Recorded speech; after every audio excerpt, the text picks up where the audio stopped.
Right, this is Georgina Newcombe re-interview 5, and the Peacekeeper has agreed for me to interview him. Is that correct? That's correct. All right, lovely, thank you. Right, I'm just turning up a little bit. Okay, so so what? You when we last spoke, you talked a lot about your perceptions of the training, what you thought you would do, and also what your kind of like your perception of the stresses and stuff were that you would experience when you deployed, and how well the training prepared you for that. So I will be asking you very similar questions to then see, how you really experience the peacekeeping, the mission, and then that will help with understanding, how effective the training is and just, peacekeepers' experiences generally. So what role were you assigned when you deployed? So I was a gunner in what we call a Sabre Troop, essentially. So the Sabre Troop is a standard minimum 12 soldiers and an officer who would be essentially the eyes and ears, so operate in the squadron, in what we call a Sabre Squadron. Okay, so in a conventional warfare sense, they'd be the ones going out, in our role, going out, finding out the information, the ones operating closest to the front line. If we had a front line in Mali, which obviously because this was a different operation, we didn't. So essentially, that's what I was doing. I was the operator, as it's also known as, on our vehicle crew. Okay. And now that you've deployed, what do you think the role of the peacekeeper is? As it says on the tin, essentially, to be the ones that go out and keep the peace directly, whether that be directly or sort of non-directly. We were doing it in different ways. We were doing it, for example, up close, as in we were, for example, patrolling local villages, conducting local leader engagements, so talking to village elders and things like that, all the way to sitting a bit further back and just watching, and digesting what was going on in local patterns of life and things like that from a distance, so not necessarily going up and talking or providing our presence, but at the same time being there. We could be seen, however, we just weren't right next to said village or, said elder. Yeah, okay. And what do you think the benefits of deploying to this tour were for you?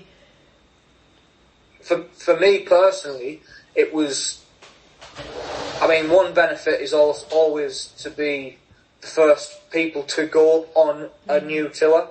There's, it's a fantastic privilege to say we've been the first mainstream British Army soldiers to deploy to Mali, outside of the RAF's mission. There's that sort of bragging right there. But also it's been fantastic for experience because,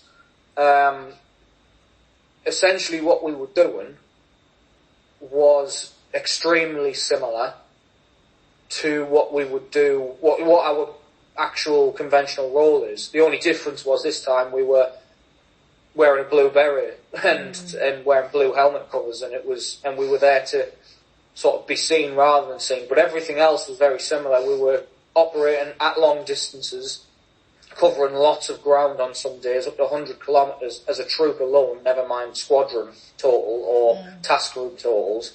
And it was a good experience anyway, and it's been good practice, but it's also taught us a lot as well. Yeah, okay. So, how frequently did you go on patrols and long patrols? In total, we did 4 larger operations, and inside those operations it varied. every day was in one way or another a patrol. It just depended on the type. It depended on if we were just driving out to an area to find and understand, as we put it, or whether we were going to dismount and go on foot, which would get us obviously closer to the locals, give them a bit of reassurance that way, easier to talk to them if we wanted to set up an LLE. Could you just remind me, who was your, were you in Alice's, yeah. Okay, yeah. That's correct, yeah. Okay. But yeah, the patrols varied. I mean, every single day or nearly every single day that we were on the ground, that is, when we were outside of Camp Bagnall, we were doing some kind of patrol, essentially. It was very rare we were just sat static for a full day. Yeah. Okay. So, can you describe a typical working day? I can describe two. Okay. So, typical working day in camp, if we weren't out on operations, would be to probably we would start relatively early. If we wanted to go to breakfast in the morning, that was always very early. It was usually 6, half 6. And then work would normally start around, quite similarly here, about half 8. Was quite cool over there. That would continue throughout the day, troop sort of dependent really, because whatever work had to be done or needed to be done would get done. But if there wasn't much on, then people weren't just sat out on our tank park roasting, for no reason at the hottest parts of the day. And whatever work could be done inside would be done inside. For documents or things like that, paperwork and whatnot. By the evening, we would be looking at, getting our evening meals, and then from there, just getting sort of ready to just chill out for the rest of the night. We would always have, alternating weeks, we had a troop and quick reaction force. And then on the weeks we didn't have that, we'd have a troop guarding the vehicles on the tank park. Just because we shared it with partner nations and local contractors, so it was just for our own peace of mind that the vehicles were being looked after and whatnot. Which is standard. That's not just a Mali thing. We do that anywhere we go. So with the patrol, the working day in the patrol, how would you describe that? Very varied, to be honest. But what we would normally do, we'd wake up in the morning for first light, so whatever time sunrise was, or just before, get up, do what we call our morning routine. Yeah. So essentially that's just getting up, getting ourselves ready, washed, shaved, fed, all that good stuff, kit packed away. We would have been briefed the night before on what time we'll be leaving, so we'd be ready for then. We would set off, conduct what we had to do, which obviously was varied massively. There's 100 scenarios I could go through.